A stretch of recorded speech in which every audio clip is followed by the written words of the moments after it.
여러분 안녕하십니까. 경제현장 오늘 시작합니다. 2022년이 정말 며칠 남지 않았습니다. 올해 세계 경제는 고금리의 고물가, 거기에 우크라이나 전쟁이라는 지정학적 리스크까지 참 힘들었던 한 해였는데요. 내년 세계 경제 그리고 우리 경제는 얼마나 더 나빠질지, 돌파구는 없는지 집중진단에서 자세히 짚어보겠습니다. 유튜브 실시간 댓글 의견 주시면 토론에 반영합니다. 경제현장 오늘입니다.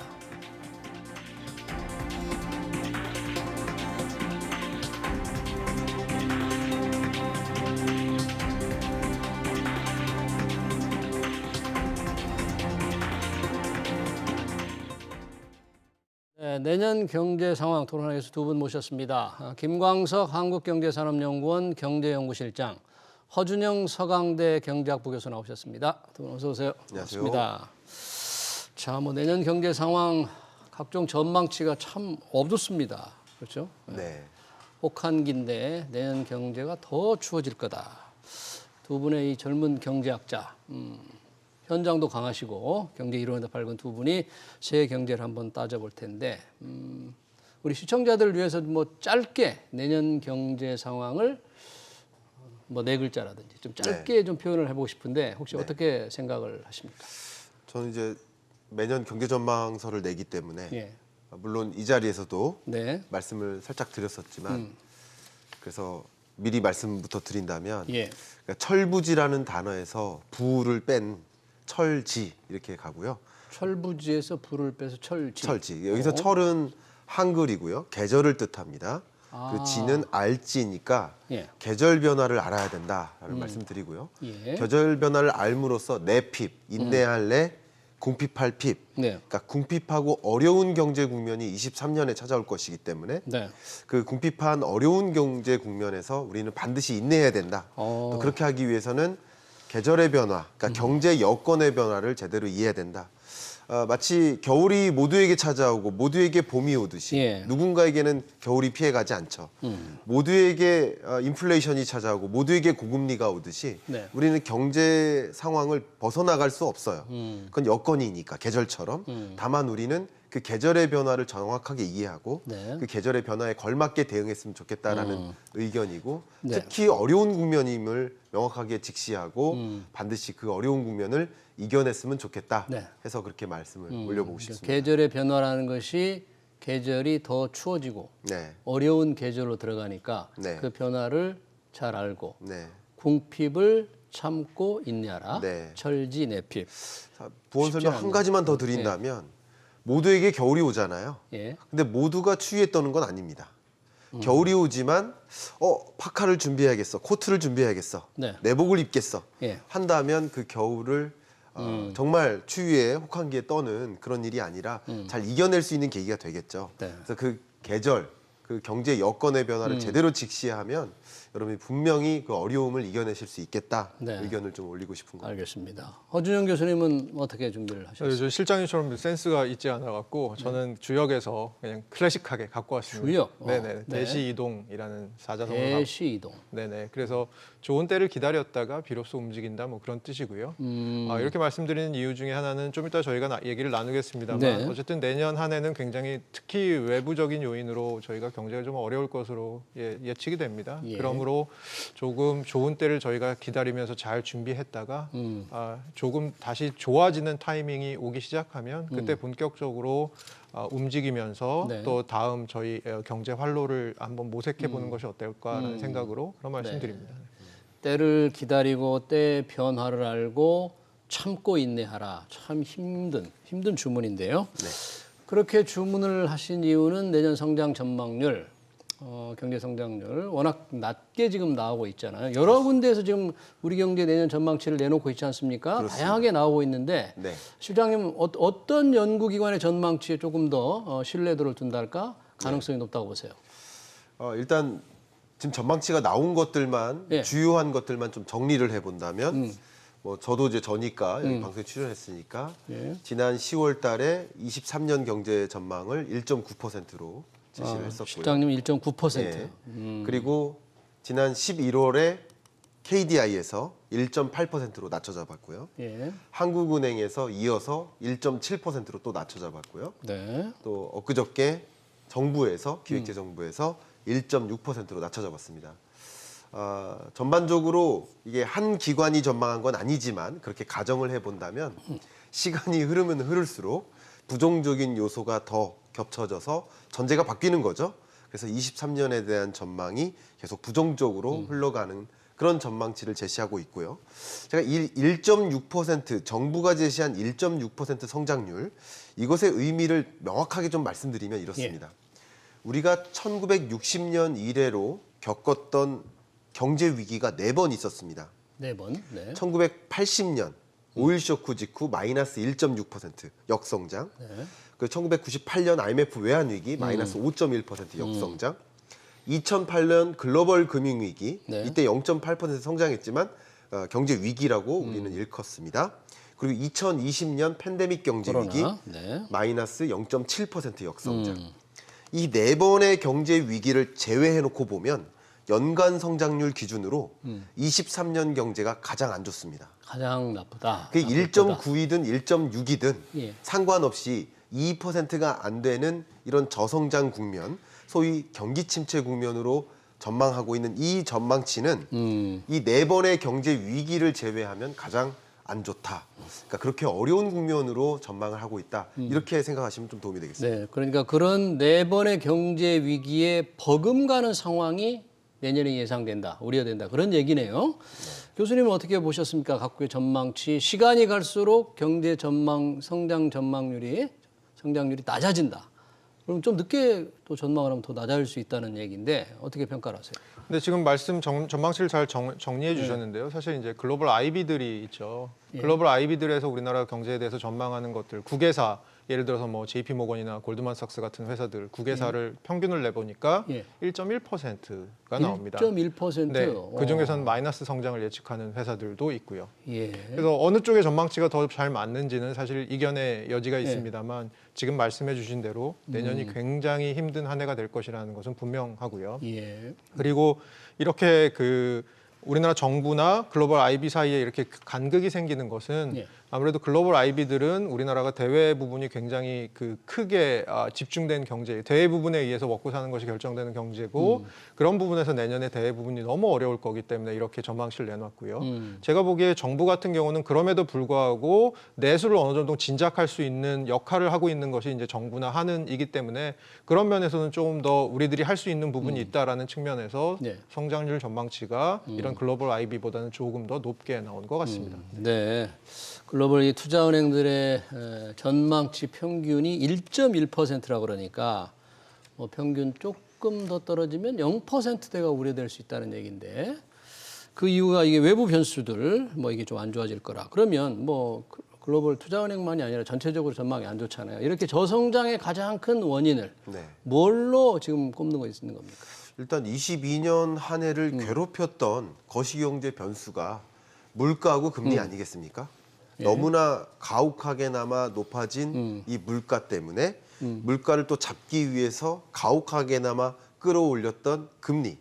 이 두 가지 변수가 어떻게 전개되느냐에 따라서 오히려 이 전망치가 더 낮아질 수도 있고 수정 조정될 수도 있고 오히려 물가가 빨리 잡혀요. 그리고 의외로 금리 인상 속도를 이제 더 이상 안 가져가고 동결이 아니라 빠른 속도로 또 인하가 찾아옵니다. 만약에 그런 과정이라면 또 우리 경제가 근본적으로 바뀔 수 있습니다. 그러니까 왜냐하면 심리적으로 바뀔 수 있어요. 그래서 지금의 스탠스로서는 뭐 한국은행뿐만 아니라 뭐 정부도 23년 물가가 2%라는 목표 물가에 부합하게 안 잡힐 것이다로 전망을 하고 있습니다. 2%는 좀 훨씬 더 어려울 거다. 2%까지는 어렵다. 안 된다. 그러니까 목표하는 물가까지는 안 온다. 결국 이제 정점을 찍은 건 맞지만 정점 찍고 물가 상승률이 어느 정도 안정화되는 그런 경로하에 있는 건 맞지만 여전히 4% 좀 많이 낮아봐야 3%대의 높은 물가 상승세가 유지된다. 23년 경제를 그렇게 보고 있습니다. 그럼 여전히 높은 물가가 유지된다라는 흐름이기 때문에 금리 인하를 단행하기가 어렵다라고 지금 전제하고 있는 것입니다. 근데 이런 전제 조건이 역시 높아진 금리가 경제를 억누르는 건데 후행적으로 이 경기가 어려워지는 국면이 23년에 찾아오는 것이고 제가 조금 이렇게 표현을 해볼게요. 제가 혹여나 공포감을 조성하고자 하는 목적이 아니라 네. 현실을 정확하게 직시하고 어떻게 대응할지를 고민해보자. 아까 4차 선거에서 네. 말씀드렸던 것처럼 그걸 말씀드리고 있는데 이렇게 고금리 상황이 왔을 때 경기 침체가 안 오면 그게 더 이상한 일입니다. 자, 그렇게 말씀드리겠습니다. 금리를 올린 것은 예. 경기 침체를 유도하기 위한 건데 그렇죠. 그게 안 오면 더 이상한 안 오면 더 거다. 이상한 것이고요. 제가 정말 많은 기업들을 만나고 있어서 우리 기업의 어떤 의사결정자들의 입장을 저는 여러 목소리를 들어봐서 예. 그 좀 실감나게 말씀드리면 예. 이 3%가 넘는 혹은 5% 수준에 달하는 기업들의 대출 금리가 예. 기회비용 컨셉이에요. 그 5% 이상의 대출, 금리로 대출을 받아서 5% 수익성을 영위하는 사업을 할 수가 당연히 없지요. 그렇기 때문에 당연히 이렇게 높아진 금리는 기업 입장에서 신규 투자를 위축시킬 수밖에 없는 거예요. 투자 규모가 설비 투자, 건설 투자, 우리 정부가 전망한 내년 성장률의 예. 주요 항목을 보면 예. 설비 투자, 건설 투자 둘 다 마이너스입니다. 설비 투자도 마이너스입니까? 23년 경제 네. 전망치에. 그러니까 둘 다 마이너스라는 얘기는 이렇게 높아진 금리 때문에 기업들이 그런 설비 투자나 생산 역량을 줄여나가요. 이미 빅테크 기업들, 테슬라를 비롯한 뭐 마이크로소프트를 비롯한 많은 기업들이 생산 설비 용량 줄이겠다, 인원 감축시키겠다. 이게 결국 높아진 금리 때문이라는 거죠. 금리가 낮아버리면 그게 기회비용이 되기 때문에 낮은 금리로 열심히 돈 빌려서 네. 사업 많이 하면 됩니다. 그러니까 사업을 적극적으로 단행할 수가 없는 상황이고 이게 결국 고용 침체로 오고 소득 침체로 오고 이게 경기 침체로 오는 양상이 23년에 나타난다는 것이죠. 예. 그렇게 판단하시면 됩니다. 그런 침체의 영향을 우리 한국 경제가 가장 빨리 많이 받는다는 얘기인데, 그럼 그런 영향, 외부적인 상황이 안 좋다, 수출이 부진될 것 같다. 이 내수에서 만회가 거의 불가능할까요, 우리는?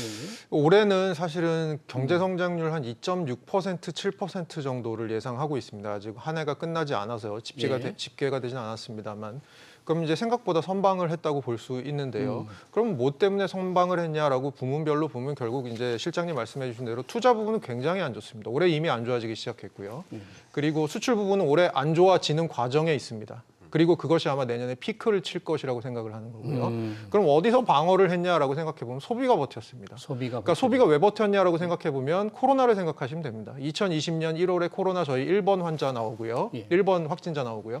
그 후로 한동안은 봉쇄다 뭐다 해서 저희는 소비를 제대로 하지 못했었죠. 근데 이제 올해부터 슬슬 코로나에서 이제 빠져나오는 국면이고요. 그 부분에서 이제 서비스 쪽에 눌렸던 소비들이 다시 올라오기 시작하고 예를 들어서 콘서트 같은 거 못 하다가 이제 콘서트 할 수 있게 됐고요. 뭐 이런 것들이 있는 것이죠. 그래서 소비 부분에서 조금씩 버텨주고 있었던 게 올해 4.7% 소비가 아마 이제 작년에 비해서 성장했을 것으로 보고 있고 작년은 그 전에 비해서 3.7% 정도 성장을 했다고 보니까 작년 3.7, 올해 4.7이니까 올해가 소비가 어떻게 보면 성장폭이 더 큰 것이죠.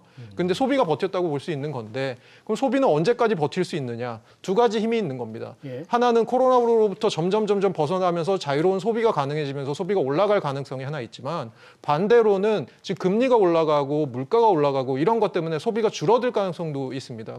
그럼 내년에는 아마 이 후자 쪽의 효과가 점점 강해지면서 소비가 올해만큼 폭발적으로 늘지는 않을 것이다라고 사람들이 보고 있는 것 같습니다. 그것이 뭐 하는이건 아니면 정부건요. 그래서 이제 내년에는 지금 말씀하신 대로 투자랑 수출 부분에서 너무 안 좋은데 이것들을 내수로 소비로서 상쇄하고자 해도 사실은 소비가 그것을 버티지는 못할 거다. 그것이 아마 비관적인 전망의 시작점 아닐까 싶습니다. 네. 너무 좋은 코멘트 네. 주셨어요. 예. 제가 조금 첨언을 네. 드려볼게요. 굉장히 많이 동감하고 있는데요. 지금 23년 경제를 바라보는 정부의 입장에서도 예. 지금 수출도 마이너스, 네. 설비 투자 마이너스, 그리고 건설 투자 마이너스. 부문별로 봤을 때 다 다 마이너스인데 그나마 민간 소비가 2.5%로 버텨준다. 네. 그래서 1.6%다. 이렇게 전망을 한 경향이에요. 예. 근데 안타깝게도 만약에 민간 소비마저 무너진다면 근데 그게 개연성이 없지 않다고 생각합니다. 왜 그렇게 말씀드리냐면 예. 기본적으로 고물가가 계속 유지돼요. 그럼 어떤 얘기냐면 예. 지금 현재 여러분의 통장에 찍히는 소득, 근로소득자의 그 소득을 소위 명목소득이라고 합니다.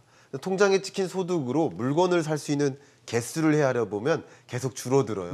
이게 실질소득의 개념입니다. 실질 소득이 결국 명목소득은 가구당 대략 한 385만 원 요 정도가 평균인데요. 예. 그걸 가지고 실질 소득으로 전환을 시키면 예. 그 격차가 30만 원까지 벌어집니다. 2020년까지만 해도 벌어지지 않았었어요. 같이 붙어 다녔습니다. 예. 근데 그러니까 쉽게 말하면 통장에 찍힌 소득이 실질 소득하고 차이가 없었어요. 근데 고물가가 찾아오면서 이게 차이가 나요. 결과적으로 실질적으로 소비할 수 있는 여력이 축소됩니다. 여기에 더해서 이자 상환 부담이 계속 가중되죠. 네. 왜냐하면 지금 기준금리 1년 동안 인상한 폭이 2.25%포인트예요. 그렇죠. 우리 변동금리 대출자가 78.5%입니다. 어. 그리고 전체 가계부채 규모에서 가구당 가계부채를 계산하면 약 9,150만 원 정도 돼요. 이 세 가지를 곱해요. 9,150만 원이 네. 약 78.5%의 변동금리 대출자가 약 2.25%포인트 인상됐다. 추가로 이자 부담을 이자 네. 부담이 대략 한 170만 원 가까이 됩니다. 추가로. 네, 그게 올해까지만 그래요. 근데 내년에는 이 시중금리가 더 올라갈 가능성이 높죠. 정리를 해본다면 고물가가 유지되기 때문에 실질 소득은 줄고 더군다나 이자 상환 부담은 더 가중되니까 소비할래야 소비할 여력이 없는 것이고요. 여기에 지금까지 제가 말씀드린 이야기에 명목 소득은 유지된다는 전제가 있었는데 예. 만약에 기업의 투자가 위축되고 고용 위축이 나오고 그리고 정말 말 그대로 해고나 실업난이 오게 되면 명목 소득 자체가 무너지는 거죠. 명목 그럼 소득마저 명목 준다면. 소득도 무너지고 실질 소득은 더 무너지고 실질 소비 여력은 더 줄어들고 예. 이자 상환 부담은 더 가중되고 그러니까 우리 경제 주체들이 정말 어려운 국면에 놓이게 된다라는 것을 인지할 필요가 있습니다. 그러니까 정부가 그나마 내년 성장률 1.6%를 유지하는 그나마 버팀목이 되는 내수마저도 완전히 무너질 가능성을 배제할 수 없다. 배제할 수 없습니다. 그런 거네요. 네. 고금리 우려를 하시니까 사실 지난해 그 전해 이른바 영끌했던 분들이 있잖아요. 돈 빌려가지고 집을 산 분들. 부동산 시장이 이렇게 떨어지면 바로 말씀하시는 내수 타격이 뭐 직접적으로 나타나는 거 아니겠습니까? 그 영향이 얼마나 좀 심각할 거라고 보세요? 지금 뭐 내년에는 사실 그 주담대 같은 경우도 더 올해보다 더 지금 올라가는 것이 거의 확실할 것 같고요. 그러면 사실은 아까 말씀하신 대로 이게 비단 가계 소비의 여력을 줄이는 역할을 아주 부정적인 역할을 하는 것이 하나 있고요. 예. 그리고 사실은 이제 뭐 최근에 그 주택 쪽에 관련돼서 나갔던 대출들이 뭐 고소득자, 고신용자를 중심으로 나갔기 때문에 은행의 관점에서 봤을 때 뭐 이게 시스템 리스크라고 저희가 보통 부르죠. 은행권 전체의 리스크로 뭐 전이가 될 것이다 하는 이런 부분들에 대해서는 우려가 좀 적은 것 같습니다. 근데 이제 오히려 뭐 말씀을 드리겠습니다만 기업 부채 측의 측면에서 보면 사실은 이렇게 이자 부담이 올라가는 것이 사실은 우리 경제에 굉장히 큰 뇌관으로 작용할 가능성이 좀 있습니다. 예. 네. 참 내수도 안심할 수 없고 뭐 걱정스럽고 뭐 수출은 지금 큰 걱정인데 혹시 수출에 가장 영향을 많이 받는 게 반도체입니까? 어떤 업종이 가장 타격일까요? 자, 우리 경제가 그러니까 기업들의 신규 투자가 위축된다라고 이렇게 말씀을 드렸는데 그러니까 이런 여건은 세계적으로 공통적인 겁니다. 왜냐하면 글로벌 인플레이션, 글로벌 고금리 시대가 찾아왔기 때문에 22년, 23년은 말 그대로 인플레이션의 시대, 긴축의 시대 이렇게 정리를 하면 될 것 같습니다. 근데 세계 주요국들이 특히 우리나라의 주요 수출 파트너국, 미국이나 유럽 같은 나라들이 기업들이 너무나 높은 고금리 때문에 신규 투자를 계속 위축시켜 나가죠. 자, 그러면 기업들의 설비 투자가 줄어든다. 이 얘기는 곧 우리나라의 생산재 수출, 자본재 수출이라고 하죠. 자본재 수출이 계속 영향을 받을 수밖에 없겠습니다. 근데 또 한 가지는 부품이죠. 우리나라는 소비재를 수출하기보다는 자본재와 중간재를 수출하는 나라예요. 그리고 소비재는 15%밖에 차지하지 않습니다. 근데 그 소비재 중에서도 절대적인 비중이 내구 소비재예요. 내구 소비재는 예를 들어 자동차와 TV, 스마트폰, 가전제품. 가전제품 이런 것들입니다. 그러니까 이걸 빼면은 부품이나 생산재를 수출한다 이렇게 볼 수 있겠는데 재밌게도 23년에 글로벌 리세션이 찾아오는 과정에서 기업들이 생산 설비를 위축시키고 소비자들도 내구재 소비를 줄여요. 한번 생각해 보세요. 필수 소비재 지출은 변화가 없습니다. 내구재, 예를 들어서 경기가 호황일 때는 이참에 자동차 바꾸자. 그러나 경기가 이렇게 불황일 때는 자동차 한 1, 2년 더 타자. 이렇게 되거든요. 네. 내구 소비재 소비가 줍니다. 먼저 줄어. 그게 소비 위축인 거거든요. 그런 관점에서 우리나라의 수출 구조가 반도체를 비롯한 주요 내구재에 집중되어 있고 또 반도체는 부품이잖아요. 중간재에 집중되어 있고 또 자본재, 이 생산재에 집중되어 있기 때문에 우리나라의 수출 구조 자체가 이런 글로벌 경기 침체에 더 민감하게 반응할 수밖에 없는 구조다. 그래요. 물론 이 구조가 나쁜 것이 아니라 호황일 때는 더 긍정적인 효과가 있을 수도 있습니다만 침체 국면에는 더 부정적인 효과를 갖게 되는 그런 수출 구조를 띠고 있다 이렇게 보겠습니다. 뭐 수출 의존도랄까 무역 의존도가 높으니까 글로벌 경기 동향에 따라서 우리 경제 이게 변동성이 좀 더 크게 네, 영향을 받는다 그런 얘기네요. 그렇습니다. 그래도 이런 상황이 어려울 때 혹시 좀 그나마 견디는 업종이랄까 뭐 그런 게 좀 있을 수 있을까요 내년에? 저희가 사실 뭐 그 대공황 시기에 립스틱 효과 같은 얘기를 하죠. 대공황 때 보통 립스틱이 잘 팔렸다고 립스틱. 하죠. 예. 네. 그리고 보통은 저희가 전통적으로 최근 들어서는 불황형 산업이 편의점업. 그래서 불황이 되면 아무래도 식당에 가서 먹기보다는 편의점에서 가볍게 한 끼를 먹다 보면 편의점이 조금 이제 붐이 될 수 있는 것들이 있고요. 예. 그리고 좀 버틸 수 있는 게 최근 흐름으로 보면 어쨌든 간에 서비스, 인적 교류 같은 것들이 좀 이제 국가별로 늘어나는 다시 이제 공항들이 열리고 이런 것들이 있다 보니까 아무래도 관광 수요나 항공 산업 같은 경우가 조금 뭐 내년에는 좀 버텨줄 수 있지 않을까라는 생각을 하고요. 이게 되게 재밌는 부분이 최근에 이게 아무런 관련이 없을 것 같은데 예. 일본 중앙은행에서 이제 통화 정책을 일종의 선회하는 결정을 내렸지 않습니까? 장기 금리를 컨트롤하다가 그걸 약간 올렸지 않습니까? 그래서 결국은 일본이 이제 엔저가 계속되는 것을 조금 이제 다시 되돌리려는 게 보이잖아요. 예. 최근에 조사해 보니까 일본 관광객들에게 가장 국외로 여행하고 싶은 관광지 1위가 서울이더라고요. 아 그래요? 그래서 예, 아무래도 그렇게 되면 이제 엔저가 조금씩 다시 나아지기 시작하고 또 일본 관광객들이 들어오고 그러면 이제 저희한테는 약간의 뭐 그런 쪽에서의 숨통이 트이는 부분도 있을 것 같다는 생각이 듭니다. 뭐 우리나라 사람들도 가장 가고 싶은 나라 중에 하나가 일본이니까 네네. 서로 왕래가 좀 네.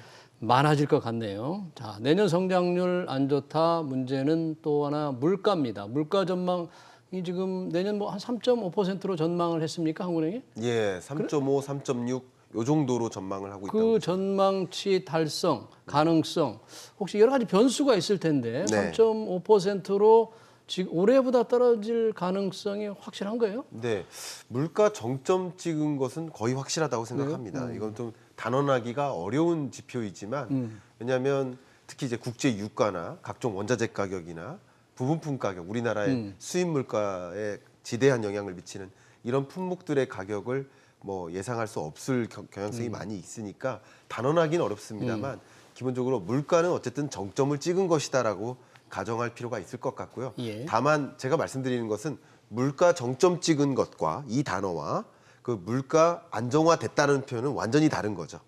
어쨌든 2%라는 우리 중앙은행이 추구하는 목표 물가를 여전히 상회하는 수준에서 안정화될 뿐이지 목표하는 물가에 부합한 것은 아니라는 거, 이것을 좀 말씀드리고요.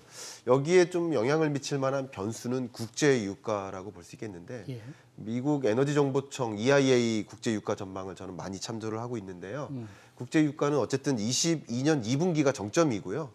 22년 3분기, 4분기 안정화되는 흐름에서 23년 1분기까지 조금 더 떨어질 것으로 전망을 하고 있고요. 유가가 2, 3, 4분기 조금 반등은 하지만 반등한다고 해서 22년 2분기만큼의 그런 고유가로 회귀되지는 않겠다 이렇게 전망하니까 이 국제 유가에 대한 전망도 어느 정도 준용을 해본다면 네, 물가는 어쨌든 안정화되는 흐름에는 갈 것이다. 네. 다만 목표 물가에 부합하는 수준까지는 아닐 것이다. 왜냐하면 물가가 곧 금리를 결정한다라고 생각을 해본다면 이 물가가 여전히 안 잡힌 상황이기 때문에 금리 인하를 단언하긴 혹은 금리 인하를 너무 과하게 기대하는 것은 좀 어려움이 있겠다 이렇게 의견을 드리겠습니다. 네, 물가가 조금 안정되지만 우리 목표했던 2%는 정말로 멀고도 힘든 길이다. 그런데 물가 영향을 주는 게 우리가 보통 공공요금을 많이 얘기하잖아요. 지금 뭐 전기요금 대폭 인상 요인이 지금 있는데 정부가 물가를 잡기 위해서 또 통제할 수도 있고 이 공공요금을 어떻게 하느냐에 따라서 정부가 세운 물가 목표 달성이 좀 달라지는 거 아니에요? 네, 맞습니다. 지금 저희가 물가를 산정할 때 에너지와 그러니까 좀 계절성이 큰 에너지랑 식료품을 제외하고 산정하는 물가를 이제 근원 물가라고 하고요. 예. 근원 물가의 추이를 보면 최근 들어서 계속 올라오고 있습니다. 그러니까 물가 자체 인플레이션은 떨어지고 있는데 근원 물가 인플레이션은 지금 계속해서 올라오고 계속 있고요. 올라온다. 지금 4.8%까지 왔고요. 그냥 물가 인플레이션은 5%고요. 그래서 그 두 개가 거의 붙었습니다. 그거는 이제 실장님 말씀하신 대로 그냥 물가 인플레이션이 떨어진 거는 아주 많은 부분 원유 가격이 떨어지고 이런 것들이 작용을 한 거고요. 그리고 이제 근원 물가가 계속해서 오르고 있었는데 이 4.8% 안에 뭐가 들어있냐 하면 공공요금 같은 것들이 들어있습니다. 근데 그동안 유가가 아까 말씀드린 대로 2022년 2분기에 피크를 쳤는데도 우리가 뭐 공공요금 중에 특히 전기나 가스처럼 에너지 관련된 것들이 그렇게 크게 오르지 않았던 건 정부가 그걸 누르고 있었기 때문이거든요. 그래서 이제 그걸 보통 저희가 정부가 누르는 부분을 관리 물가라고 하는데 관리물가. 이 관리 물가를 제외하고 보면 이게 5.1%입니다. 지금 4.8에서 5.1로 올라갑니다. 그러니까 그 0.3만큼이 정부가 누르고 있는 부분입니다. 근데 지금 저희가 알고 있다시피 한전 지금 문제가 생기고 있잖아요. 당장 적자가 너무 많이 나고 있고 그래서 회사채 시장에서 한전채 발행하다 보니까 다른 것들을 밀어내고 전체적으로 지금 자금 시장에서 굉장히 심한 왜곡들이 일어나고 있지 않습니까? 사실 이런 것들을 다 생각해 봤을 때 공공요금을 현실화하는 것 혹은 인상하는 것이 내년에는 조금 일어날 것 같은 얘기인데요. 그렇게 보면 사실은 지금 근원물가 4.8에서 5.1의 괴리가 사실은 어떻게 보면 4.8 쪽에서 더 올라오는 쪽으로 이제 작용할 수 있다라는 거죠. 그러면 결국은 정리를 해보면 유가 쪽에서 낮아지는 부분이 물가를 낮추는 역할을 하지만 반대로 이 물가가 사실은 잘 안 잡히는 데는 꼬리가 길어졌다는 얘기고 그 꼬리가 길어졌다는 데는 불이 딴 데 옮겨 붙었다는 얘기고요. 불이 딴 데 옮겨 붙은 데다가 공공요금 인상까지 더해진다면 물가 내년에 한국은행 3.6, 정부 3.5 정도 목표가 사실은 어떻게 보면 좀 달성하기 힘든 것처럼 보이기도 합니다. 네, 그 물가를 좀 통제하기 위해서 뭔가 관리하기 위해서 전기요금을 더 과도하게 못 올리게 할 텐데 계속 눌러놓을 수도 없고 정부가 어떤 수준으로 정할지가 또 굉장히 중요하네요. 이 전기요금, 가스요금. 자, 이 전기요금, 가스요금도 문제지만 이 물가의 가장 중요한 금리. 아까 김광수 실장님 계속 오를 것으로 봤는데 보고 계시는데 이 금리 인상 때문에 지금 곡소리 나는 사람들 많지 않습니까? 기업이나 개인들 계속 올려야 되는 거예요, 이렇게? 일단 뭐 중앙은행 입장에서 말씀을 드리면 중앙은행의 이제 첫 번째 목적이 이제 물가 안정 아니겠습니까? 그러니까 지금 우리가 성적표로 받아보고 있는 이 물가 성적표들은 정말 이례적인 수준의 고물가 아니겠습니까? 그러니까 너무 높아도 문제고 그렇다고 이제 물가 잡자고 금리 인상하다 보면 경기 침체나 뭐 가계부채 문제나 부동산 폭락이나 여러 가지 문제가 있으니까 좀 이런 문제들 때문에 특히 경기 침체 우려 때문에 금리 이제 그만 올렸으면 좋겠다 하는 이런 여론들도 물론 있습니다만 제 생각에는 중앙은행은 경기 침체 우려보다 또 가계부채 우려보다 부동산 침체 우려보다 금융부실 시스템 리스크 우려보다 물가 안정 우려를 더 많은 가중치를 부여하고 있다. 중앙은행의 이런 통화정책 방향 결정회의 그 위원들은 당연히 물가 안정에 초점을 두고 있고요. 그러니까 물가 안정을 위해서는 어쨌든 기업들의 투자, 소비자들의 소비 이런 내수가 위축되는 그 경로가 이끌어져야 되고 그렇기 때문에 물가가 안정화되면 또 그제서 또 통화정책 방향을 선회해서 경기 부양적으로 옮겨갈 수 있겠구나. 이렇게 기대할 필요가 있지 않을까 저는 생각합니다. 우리 허준영 교수님도 한국은행의 추가적인 금리 인상 이 시점에서 뭐 필요하다 이렇게 보십니까? 네, 그렇고요. 사실은 이제 말씀해 주신 거에 한마디만 더 하자면 전선이 좀 넓어졌습니다. 무슨 뜻인가요? 물가에만 대응을 했으면 됐는데 이제는 환율까지 전선이 넓어진 거죠. 환율. 지금은 환율이 잠깐 조금 잦아든 과정에 있지만 사실은 미국이 긴축 모드가 오래 가게 되고 우리와 금리 차가 너무 벌어지게 되면 이 부분도 사실 앞으로 장담할 수 없는 일입니다. 그러니까 그 전선이 사실은 두 개인 거고요. 금리를 갖고 물가에도 대응해야 되고 환율에도 대응해야 되는데 아까 좋은 말씀 해주셨지만 미국 연준의 이중 책무라는 것이 있습니다. 듀얼 맨데이트. 그게 뭐냐면 연준이 해야 되는 두 가지 목표가 있습니다. 하나는 물가 안정이고요. 또 하나는 고용 안정입니다. 근데 미국은 지금 고용이 안정돼 있는 상황 어쨌든 간에 굉장히 이상하게도 금리를 올리는데도 고용이 안 흔들리잖아요. 그러니까 물가를 잡으러 갈 수 있는 겁니다. 어떻게 보면. 근데 우리는 지금 엇박이 나고 있는 부분이 한국은행의 이중 책무는 어떻게 보면 뭐냐 하면 물가 안정과 금융 안정입니다. 금융 안정. 근데 금융 안정이 사실은 막 가계 부채가 늘어나고 주택 가격이 올라갈 때는 그것을 적절하게 누르는 것이 금융 안정이지만 금융 안정이 지금과 같은 국면에서 굉장히 다른 의미를 가집니다. 그게 뭐냐면 금융시장 경색 이런 것들을 막아야 되는 사실 지금 금융안정의 굉장히 중요한 당면 과제거든요. 근데 반대입니다. 물가를 보면 금리를 올려야 되고 환율을 보면 금리를 올려야 되는데 금융 안정을 생각하면 금리를 못 올리는 못 올리는. 겁니다. 그러니까 결국은 토끼가 반대 방향으로 뛰기 시작한 거죠. 그럼 예. 뭐를 잡을 것이냐? 그러면 사실은 뭐가 선순위냐? 이걸로 가야 되는 물가가 거고요. 선순위예요, 일단? 지금은 물가가 선순위처럼 보이는 거죠. 예. 결국은 추가적인 금리 인상 두 분 다 좀 불가피하게 보시는데 내년 어려운 경제 전망을 한 분은 철지 내핍, 계절의 변화를 알고 좀 궁핍을 참아라. 우리 허준영 교수님은 대시 이동, 역시 좀 기다리면서 때를 좀 봐라. 그런 얘기네요. 1년 동안 기다리기보다는 그전에 뭔가 좀 경제 상황이 좀 변화가, 좋은 변화가 있길 한번 기대해 보겠습니다. 네. 네, 오늘 우리 경제 상황에 대한 내년 전망에 대한 경제 토론 여기서 마치겠습니다. 지금까지 허준영 서강대 경제학부 교수, 김광석 한국경제산업연구원 경제연구실장이었습니다. 두 분 고맙습니다. 감사합니다. 네.